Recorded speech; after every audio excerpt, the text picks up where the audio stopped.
There's a place in your home that quietly shapes your energy every day. Most never notice it.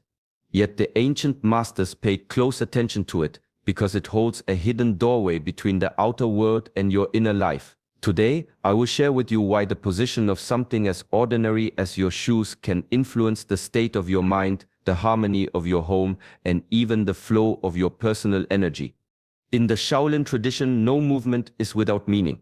Placing your shoes is not a random act, it is a reflection of your awareness.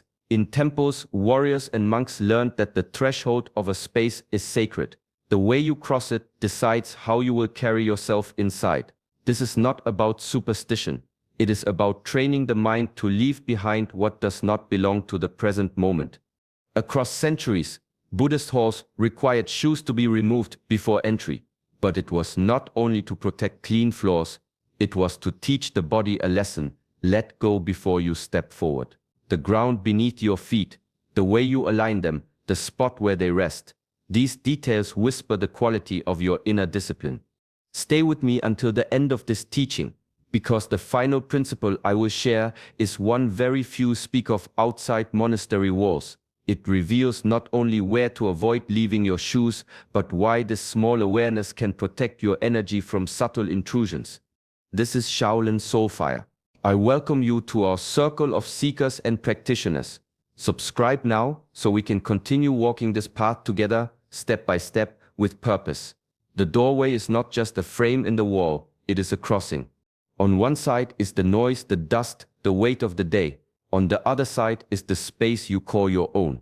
When I step to that line, I remember the teaching: to enter fully, you must first release.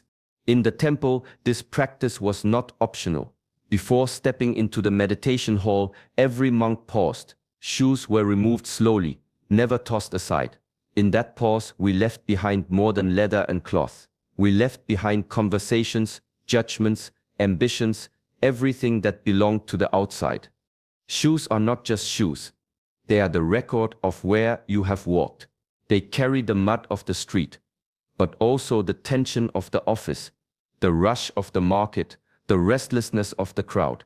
To bring them into your inner space without thought is to invite all of that noise to sit with you. In Shaolin, we learned that the mind reflects the space it occupies. A cluttered entrance invites a cluttered mind. A mindful entrance trains the mind toward peace. So, when we placed our shoes neatly by the door, it was a silent bow to the space, to the present moment, and to the self we wished to be once inside. This is not only for temples or training halls. Your home too can be a sacred space. The simple act of stopping, removing your shoes, and setting them in their place becomes a ritual. And like all rituals, its power lies not in the object but in the intention. When you leave your shoes behind, you are telling the body, we are done with the world for now. You are telling the mind, come, we walk forward lighter. In the old training halls, every action was a mirror of the mind. When we removed our shoes, it was not only to protect the floors from dirt, it was to strip away the marks of who we thought we were. A farmer's sandals, a soldier's boots, a merchant's slippers. Outside, these told the world our place. Inside, they had no meaning.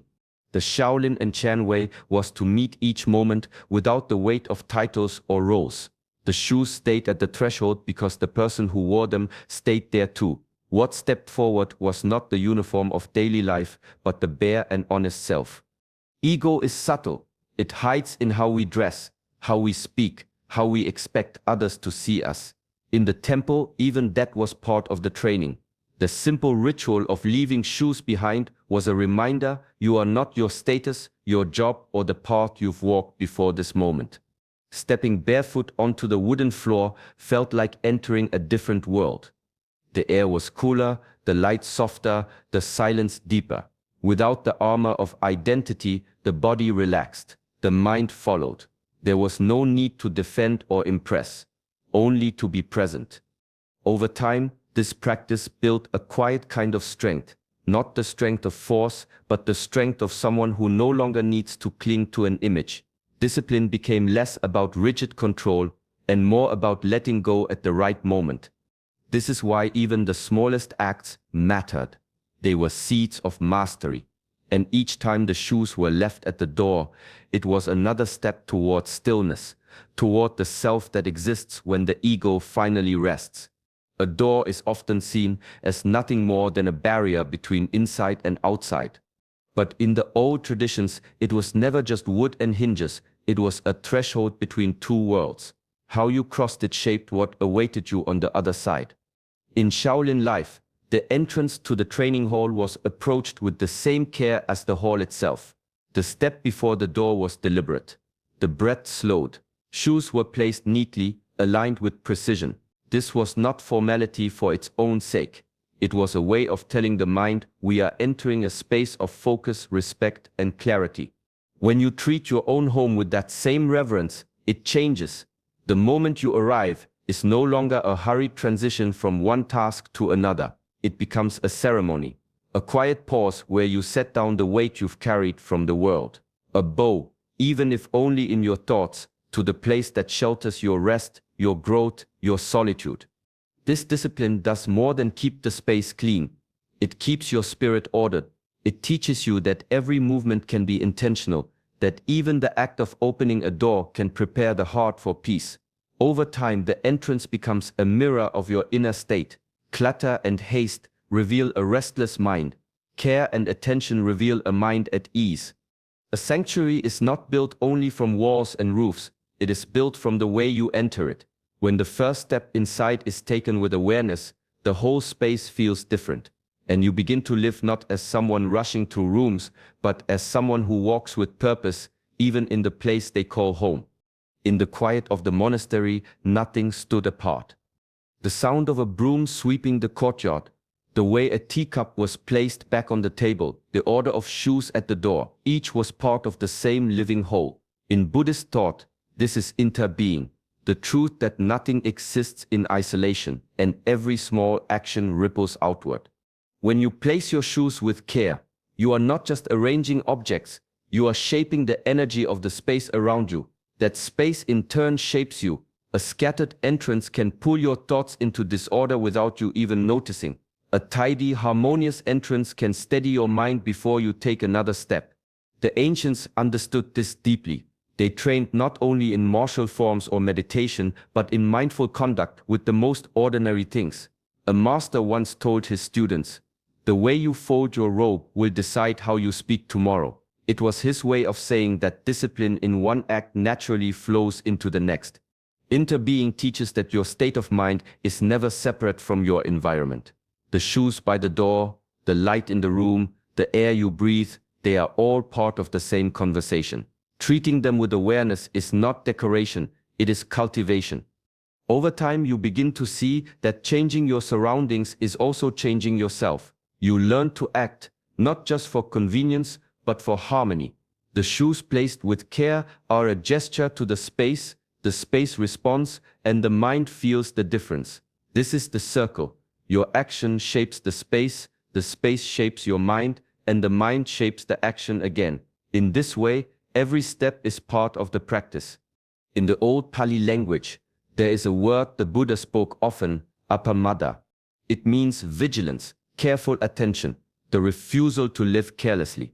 It is the opposite of drifting through life without noticing the small things. In the monastery, appamada was not only for great decisions or moments of crisis. It was practiced in every gesture, every placement of the body, every object returned to its place. Shoes were no exception. They were never kicked off or left scattered. They were placed side by side, facing outward, ready for the next step.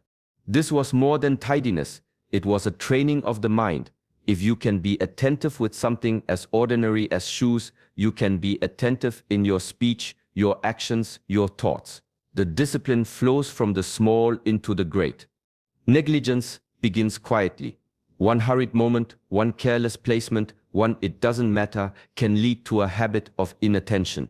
The ancients knew that once the mind accepts small negligence, it becomes easier to overlook the bigger things, the words you speak in anger, the duties you leave undone, the opportunities you fail to see. Appamada is the shield against this slow erosion of awareness. By placing your shoes with care, you are saying to yourself, "Nothing is too small for my attention." You are reminding the mind that the quality of your life is built from the quality of your moments. Over years of practice, this vigilance becomes natural. You no longer force yourself to be mindful, it becomes your way of being. Even the act of removing your shoes carries the quiet dignity of someone who lives with purpose, where every step is taken with eyes open and heart awake. In Shaolin halls, training was never just about strength or speed. Every movement was a lesson in awareness. The way a foot touched the floor, the way weight shifted from heel to toe, even the pause between steps, all carried meaning. Over time, the body learned to move without waste, without noise, without drifting from the present moment. That same awareness did not vanish when training ended. Masters carried it into daily life, walking across the courtyard, entering their living space, even stepping barefoot onto cool wooden floors. Each was approached with the same attention as a form or a stance. At home, the habit can continue. Removing your shoes becomes the first cue. Bare feet meeting the ground is the next. You feel the texture, the temperature, the firmness beneath you. You slow your pace. You notice the rhythm of your breathing. In this way, the home becomes an extension of the training ground. Ancient teachers understood that awareness is a muscle. It grows stronger with repetition, even in the smallest acts. A mindful step in the hallway holds the same essence as a mindful strike in the training yard. Both require presence. Both dissolve distraction. This practice changes the quality of the space itself. Rooms entered with awareness feel calmer. Movement becomes quieter, lighter. The mind settles without effort because the body has been taught to arrive fully, not in fragments. Walking barefoot at home is not simply comfort, it is a reminder. Every step says, I am here, I am steady, I do not rush past this moment. It is the Shaolin way made ordinary, and it turns even the path from the door to your seat into part of your lifelong training. In Shaolin, meditation is not confined to the stillness of the cushion. It is woven into the fabric of living, breathing, eating, training, walking. The body moves, but the mind remains anchored. Everyday life becomes the ground where awareness is cultivated. This is why even the simplest routines were treated as practice. The entrance to a room, for example, was never a casual act.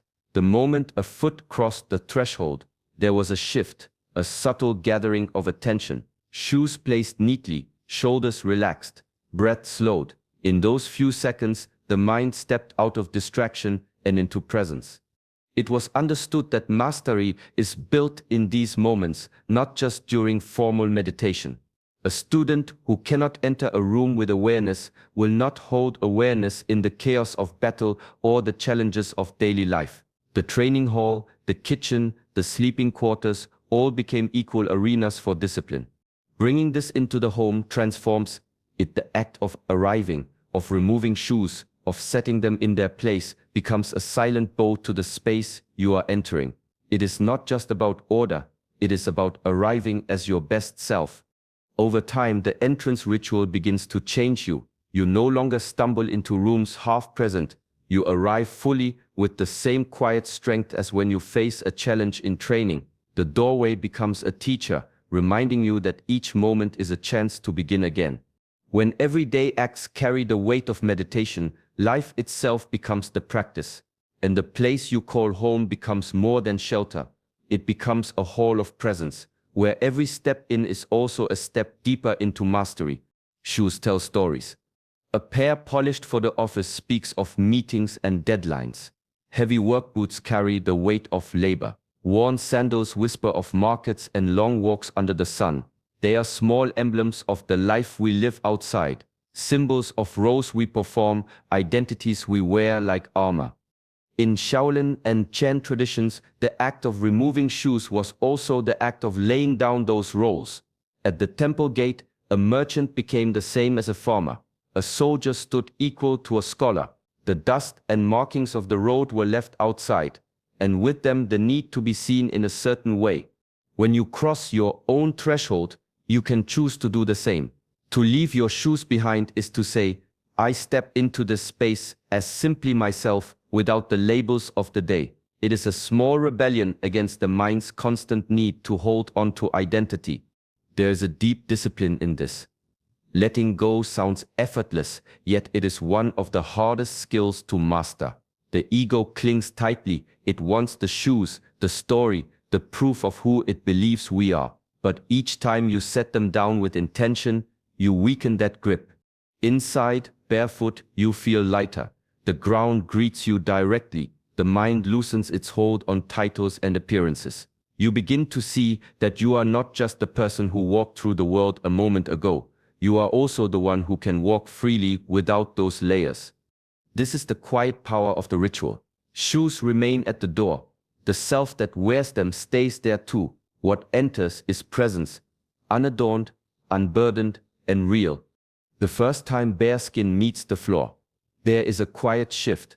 You feel the coolness of stone, the warmth of wood, the soft give of woven mats. The body registers it instantly, pulling your attention away from the swirl of thoughts and into the immediacy of sensation. In the Shaolin way, this is more than comfort, it is a practice. Contact with the earth is contact with reality. The feet carry the weight of the body, yet when bare they also receive. They read the texture beneath them, grounding the mind in the present moment. Monks trained to move barefoot not only for agility, but to sharpen awareness. Each step was alive, with feedback, the faint creak of a board, the shift of balance, the subtle alignment of the spine. The mind, tied to the senses, had no room to wander far. At home, this same connection can be cultivated. When shoes are left at the door and feet touch the ground unshielded, the world becomes more immediate. You walk slower, not out of laziness, but out of a desire to fully feel each step. The separation between thought and sensation begins to dissolve. Over time, this has a quiet effect on discipline. You stop moving mechanically. You notice when your mind drifts, because your body will tell you. The step becomes heavier, the contact dull, and so you return, again and again, to the place where mind and body meet. This is grounding in its simplest form. Not an idea, but a lived experience. Each bare step reminds you, I am here, supported, alive. The earth holds me. The mind rests in the body, and the body rests in the moment. In the temple, there were no titles inside the meditation hall. Outside, a man might be a general, a scholar, or a farmer. But when the shoes came off at the threshold, those distinctions stayed with them. Bare feet met the same floor. Everyone walked the same path across the polished wood. This simple act erased the subtle walls people built between each other. Without uniforms, without fine shoes or worn sandals, there was no reminder of status or wealth. The monks called it meeting on even ground, not only in body but in spirit. Hierarchy often clings to symbols, the cut of clothing, the quality of materials, the shine of leather. Removing those symbols was a way to practice humility. In Shaolin discipline, humility is not weakness. It is strength without the need to dominate. It is meeting others with open presence, not guarded pride. When you carry this into your own space, the effect is quiet but powerful. Guests who leave their shoes at the door step into a shared equality. The home becomes a place where the outside world's rankings no longer apply. Here there is no higher or lower, only people breathing the same air, standing on the same earth. This equality changes how we speak and listen. Without the layers of status, conversation softens. The heart becomes more willing to hear and less eager to compete. The space itself feels lighter because it is free from the silent weight of comparison. Stepping barefoot onto common ground is a reminder, beneath the roles and the stories, we are the same. The earth does not measure us, it holds us equally. And for a moment in that shared contact, so do we. In the end, the shoes are only a reminder. What matters is the mind that moves them, the care in the hands that place them, the pause that says, I am here now. Every small act can become a practice if you approach it with presence. This is how awareness is built, not in rare moments, but in the quiet rhythm of daily life. When you next cross your own threshold, slow down, leave the noise outside, place your shoes as if you are setting down the weight of the day. Step inside, lighter, clearer, ready to meet your space and yourself with respect. This is the heart of the teaching. Intention turns the ordinary into the sacred, and a life lived with such intention is already a life of mastery. If this lesson speaks to you, walk with us further. Like this video, share it with someone who values the path of presence, and subscribe to Shaolin Soulfire so we may continue training together, step by step, in peace.